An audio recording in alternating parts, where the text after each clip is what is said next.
warahmatullahi wabarakatuh. Pada pertemuan ini kita akan belajar bahasa Indonesia bersama saya, Ibu Eni Suswati. Kita akan belajar tentang surat lamaran pekerjaan. Karena kalian dari SMK tentu nanti kalau sekalian lulus tentu akan bekerja, dan bekerja itu membutuhkan surat lamaran pekerjaan. Kita akan belajar tentang mengidentifikasi isi dan sistematika surat lamaran pekerjaan. Pengertian dari surat, kita harus tahu dulu apa pengertian dari surat sebelum kita membuat surat lamaran pekerjaan. Surat adalah sebagai alat komunikasi tertulis yang dibuat untuk kepentingan tertentu. Ya. Misalnya surat undangan, surat pemberitahuan, surat izin, surat lamaran pekerjaan, dan lain sebagainya. Kita harus tahu juga jenis surat. Jenis surat ada yang dinamakan surat pribadi dan surat dinas. Berikutnya, di sini sudah dijelaskan pula, surat yang digunakan untuk kepentingan pribadi. Pribadi ditujukan tadi untuk keluarga, untuk teman, berdasarkan sifatnya. Jadi surat itu ada jenisnya, kemudian berdasarkan pada sifatnya. Berdasarkan sifatnya, surat pribadi itu dibagi dua. Yang pertama adalah pribadi yang sifatnya tidak resmi. Kemudian yang kedua, surat pribadi yang sifatnya resmi. Sedangkan pengertian dari surat dinas ini digunakan untuk kepentingan formal. Tadi saya mengatakan biasanya dikeluarkan oleh instansi yang terkait dengan kedinasan. Tadi juga saya sudah memberi contoh, misalnya guru mengikuti pelatihan, berarti surat itu adalah terkait dengan kedinasan. Surat pribadi tidak resmi biasanya tidak menggunakan kop surat. Kenapa tidak menggunakan kop surat? Nah, misalnya kalian mengirim surat untuk adik, kemudian pribadi yang sifatnya resmi.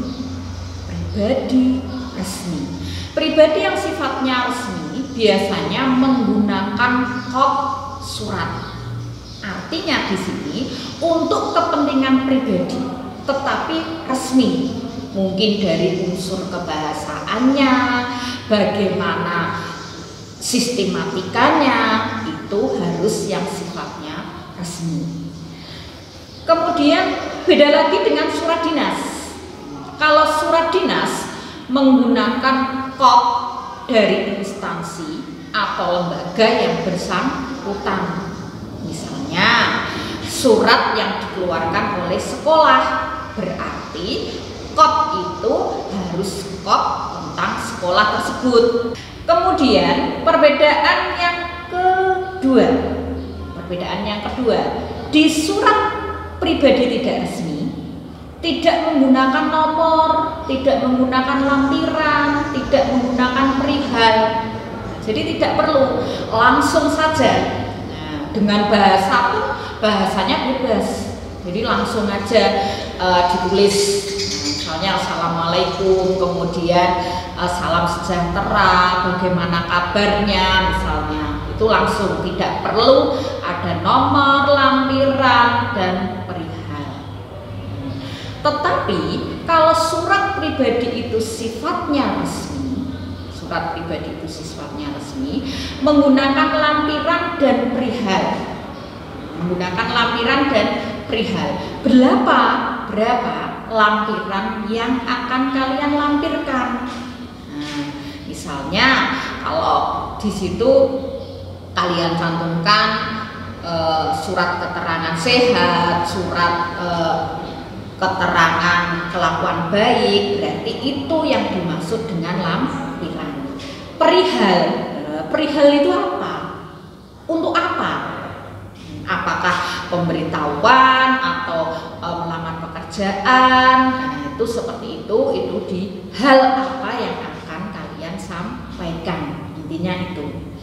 Kemudian kalau di dalam surat dinas, karena sifatnya resmi, dikeluarkan oleh instansi, menggunakan nomor surat.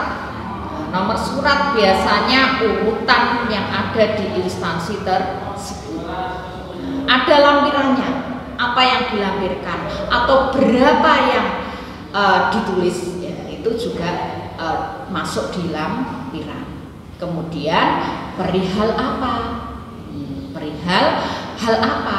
Edaran atau pengumuman atau pemberitahuan. Ya. Kemudian perbedaan yang berikutnya,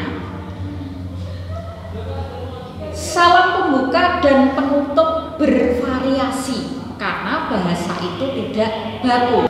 Kemudian yang perbedaan berikutnya dari surat pribadi tetapi resmi, menggunakan salam pembuka dan penutup yang baku karena resmi jadi baku.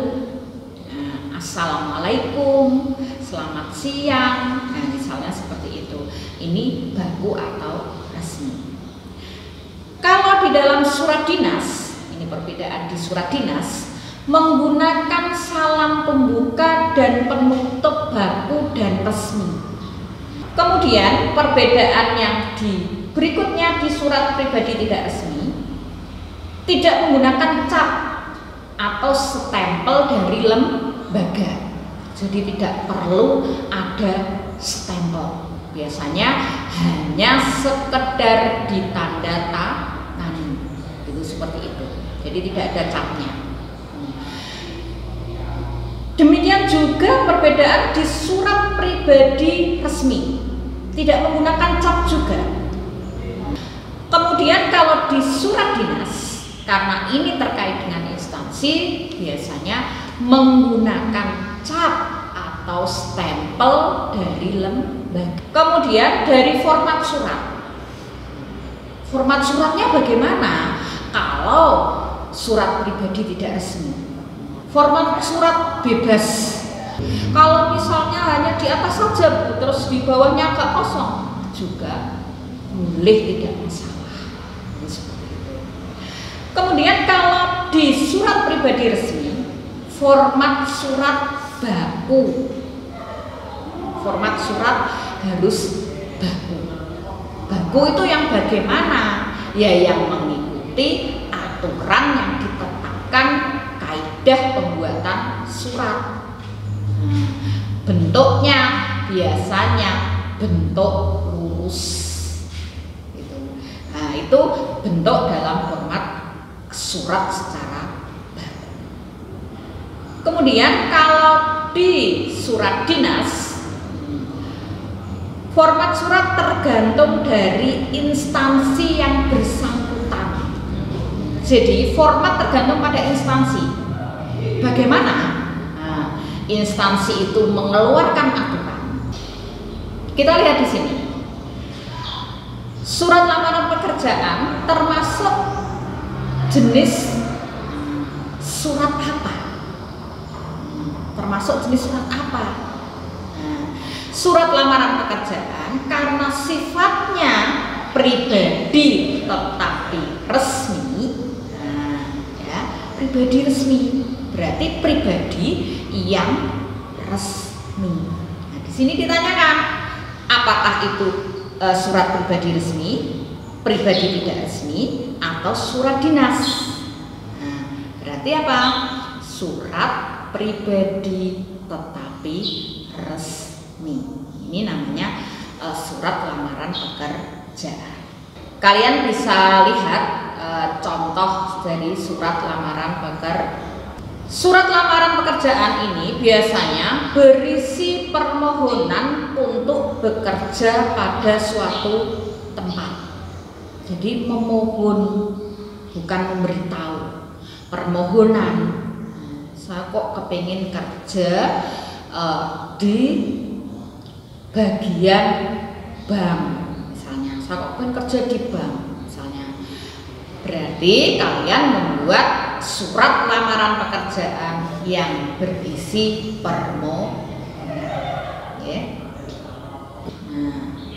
isi dari surat lamaran pekerjaan itu apa saja? Ya, isinya meliputi tempat, tanggal, alamat, salam pembuka, isi surat, isinya tentang apa, kemudian salam penutup, dan tanda tangan nama terang. Kemudian isi surat terdiri atas unsur nama. Di dalam isi itu apa saja? Nama, tempat tanggal lahir, pendidikan. Nah, pendidikan ini bisa pendidikan akhir yang kalian sudah jalani, kemudian alamat, dan mungkin beberapa hal yang dilampirkan. Tadi sudah saya jelaskan beberapa hal apa saja yang dilampirkan. Surat keterangan-keterangan tadi, nah, mungkin itu bisa dilampirkan. Hal-hal penting yang dilampirkan, ini penting, daftar riwayat hidup. Daftar riwayat hidup. Daftar riwayat hidup ini berisi tentang identitas diri kalian. Bisa tentang apa? Tentang alamat, tentang orang tua, mungkin tentang riwayat pendidikan, riwayat pekerjaan, riwayat pengalaman kerja. Ini bisa ada di daftar riwayat. Kemudian fotokopi ijazah. Ini penting. Nah, fotokopi ijazah. Karena apa? Kalian lulusan dari mana? Kemudian nilainya berapa? Ini juga harus diketahui oleh pihak yang kalian lamar. Oh, nilainya sekian. Dilihat dari fotokopi ini.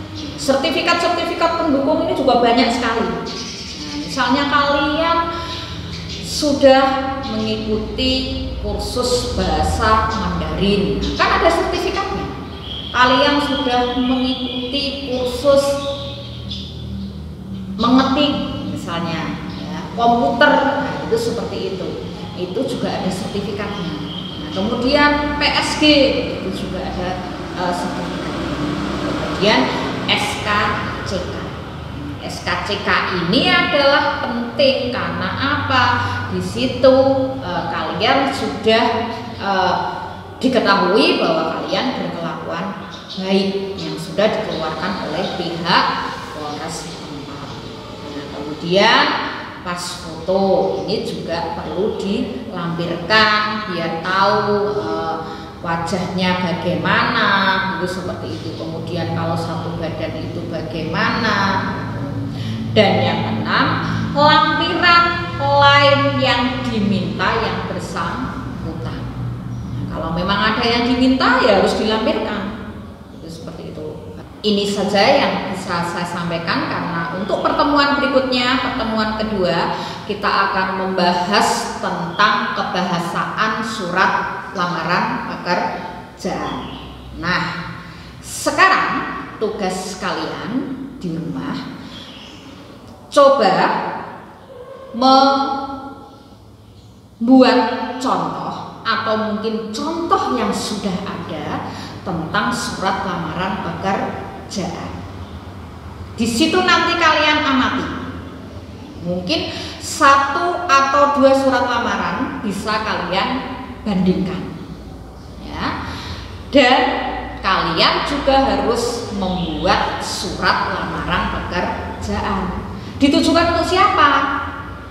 Saya beri kebebasan. Ditujukan untuk instansi manapun, lembaga kerja manapun boleh. Setelah itu nanti kita bahas pada pertemuan kedua tentang kebahasaan surat lamaran pekerjaan.